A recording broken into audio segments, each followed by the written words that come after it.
Okay, so here I am. I was going to be making a funny video for my personal Jenny Be Free channel. And so I didn't worry about what I was wearing or what I looked like.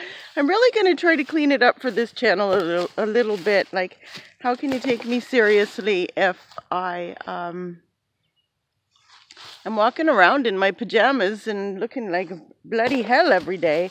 But, so here I am walking around in my pajamas and my shirt's on inside out. And this is my pants. I'm trying to do this. Oh, I hate trying to show things on this camera. Anyway, so please forgive me. I just started thinking about something good and I thought, okay, I gotta get on here.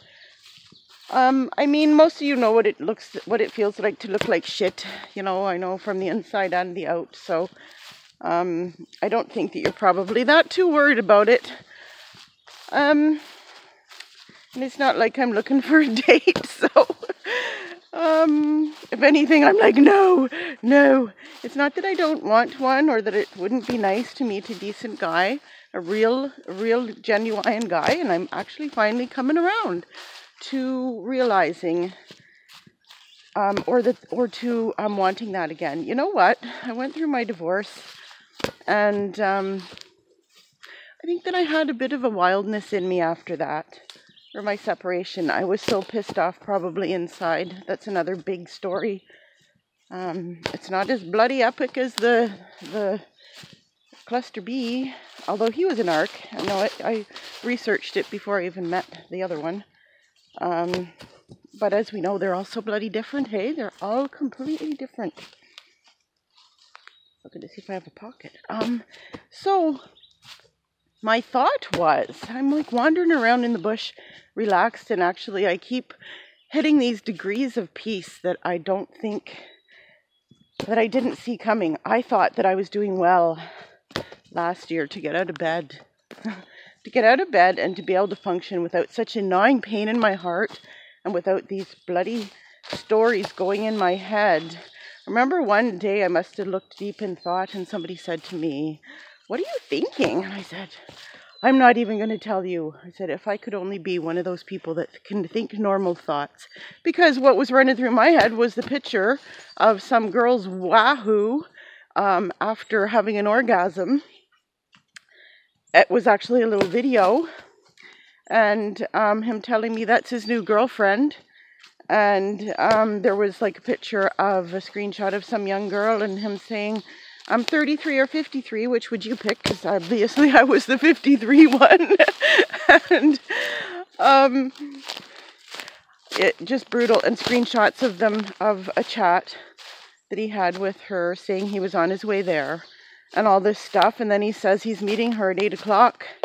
Then at 8 o'clock, and that she's coming to his room because he used to have, he doesn't, I don't know, forget, yeah, I guess he had a place then, but he was renting a room, which we used to do sometimes, so he gives me a blow-by-blow of everything he's going to do, which is, of course, stuff that we did. And 8 o'clock, he bloody sends me a text, "She's here." And I don't hear from him again for 2 months. Then he tries to tell me it was all a setup. And, yeah, well, we all know that he didn't just set me up. I'm not sure she wasn't a hooker, to be honest, but who the bloody hell knows? And that's the fun of it, right?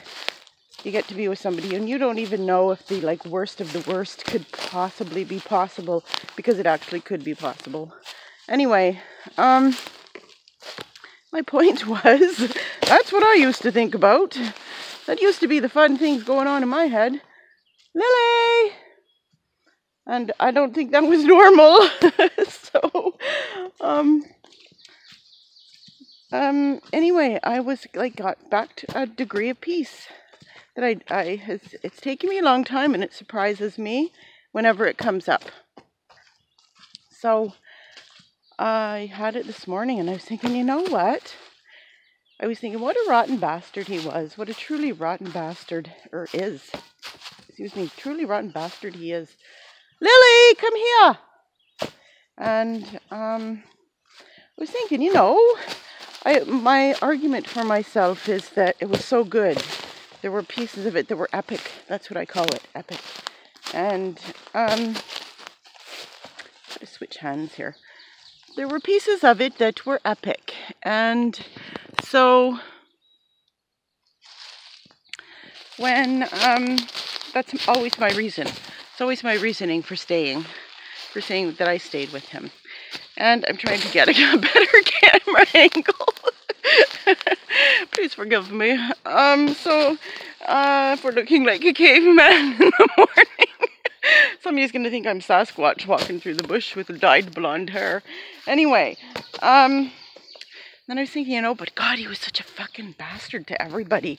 Oh, he was a truck driver, and he'd get out and like fucking punch people in the face if they pissed him off, and he got away with it every fucking time. And he loved intimidating people. He'd make his right turns, and he'd come right close to the cars that were parked at the stoplights, like a half an inch away from their door, just to scare them for the fun of it. He was good at what he did. He never hit anybody, but he bloody almost did every fucking day, about 600 times on purpose. And anyway, yeah, that was my sunshine boy. And but I thought, okay, so before all of it started, I used to have this peace in my life all the time. I said at that time I was the happiest I've ever been in my life. I finally got it. My dad had given me some money. I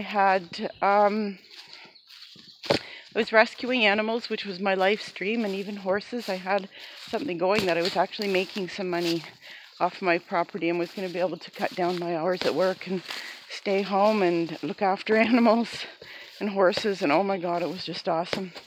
I was so happy. And had I been wandering around at that time and had even a half an inkling of what was going to happen, would I have done it? And I'm like, no way. If somebody had said to me, so my dear, you're going to meet somebody who blows your socks off in the sack, but and is funny and entertains you, but he's like the worst bloody asshole bastard prick you ever met in your life to everybody, including you. Would you like to date him? Do you want to go out? I would say, no fucking way. No bloody way. Keep him the hell away from me. And that should have been my marker.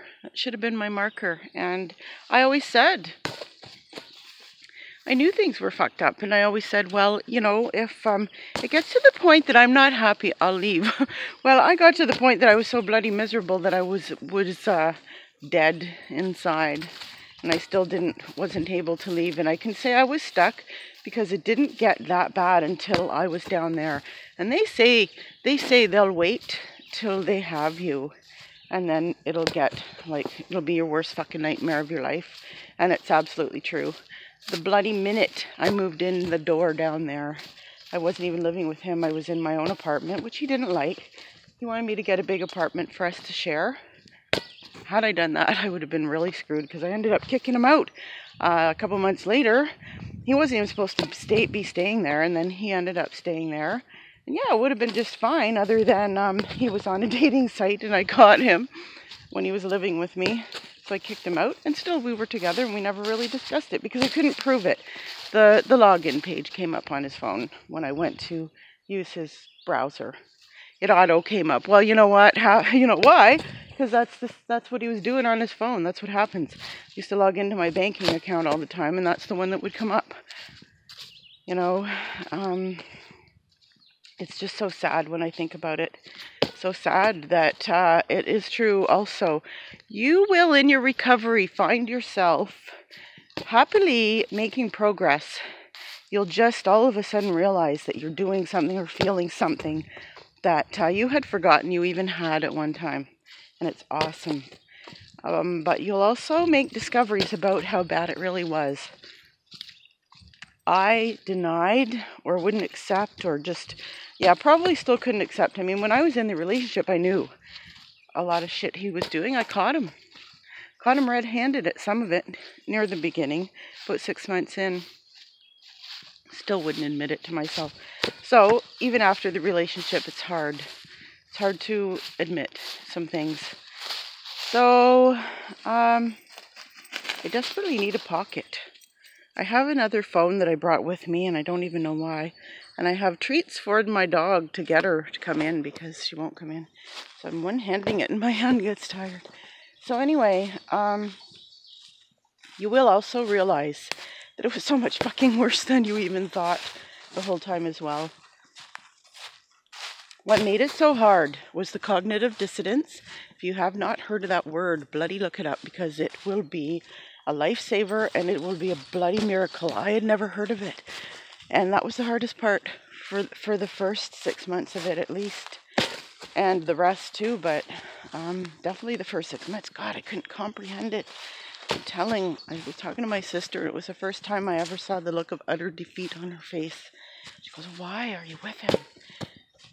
And I said, "I don't know," and I honestly didn't know, and that's why. It was the cognitive dissonance. Of course, there's lots of other things you learn later. Trauma bonding is another big one. And that there's actually chemicals that go off in your brain during the love bombing stage that hook you on like a drug, an actual chemical drug in your body.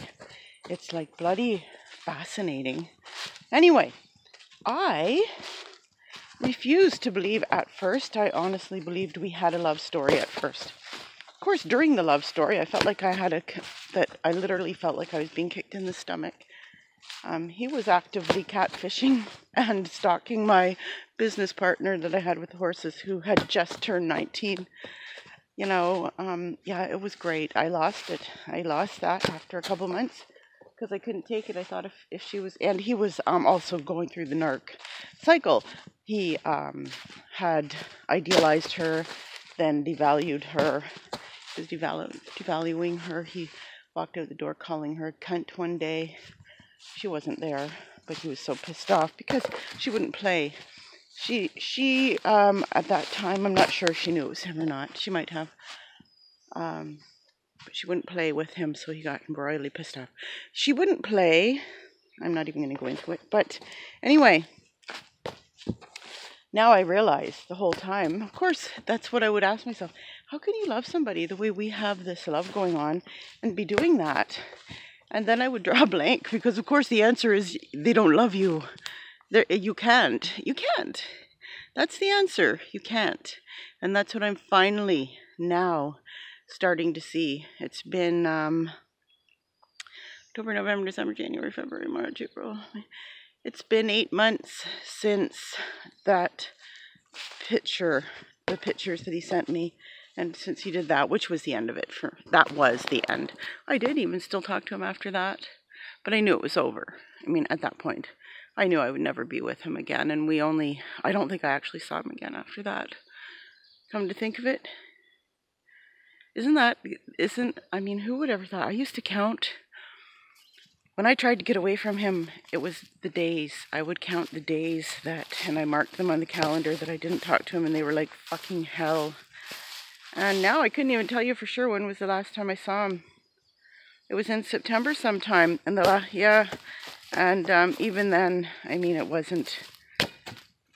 just another shit show. And I hadn't seen him before that. And, he was pretending that we were together. But he was actively cheating on me then. And I was like just one of the that he would, kind of. He liked to talk to people on the phone because he was bored. And that's what I was. I was like a go-to to hear all his troubles and be on the receiving end of his venting. That's all.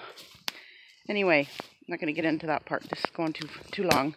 Just want to tell you about the stages, and the main point was at one time, look at it again from the beginning and think at one time in your life, would you have ever made the choice to have brought this into your life? Brian Tracy, who was a big motivational guy for years and years and years, he's an old man now, really old man, and he said, if you have something going on in your life right now that you wouldn't have chosen in the beginning had you known how it was going to go, then stop right now and get it the hell out. Basically, that's not the words he used, but it was pretty damn close. And so that's what we have to do. And you will find through your healing it will get better and things, you'll get back to yourself. Oh my God, I went through so much craziness, so much bloody utter craziness, and that nobody could really understand except for you guys. And I'll talk more about that later, but I'm starting to get back to myself. I'm actually starting to get back to myself now, feeling 10 years older, but I'm getting back to myself. And you will realize, like I did, the whole bloody time he was playing me, the whole time. I mean, he might have liked me, but it's like they say, I was like a fond toy, a pet. He actually told me that that's what I was, like his old dog that he had to get rid of. He said, if something happens, I'll always miss you like that. But I mean, I can't even believe that. What, he'll miss me in between all the girls he talks to every day and blah, blah, blah, blah, blah. So anyway, I gotta go. This is getting long. It's gonna probably be difficult to post. So, okay. Have a good day. And if you're in something that you don't want to be in, get out. You can.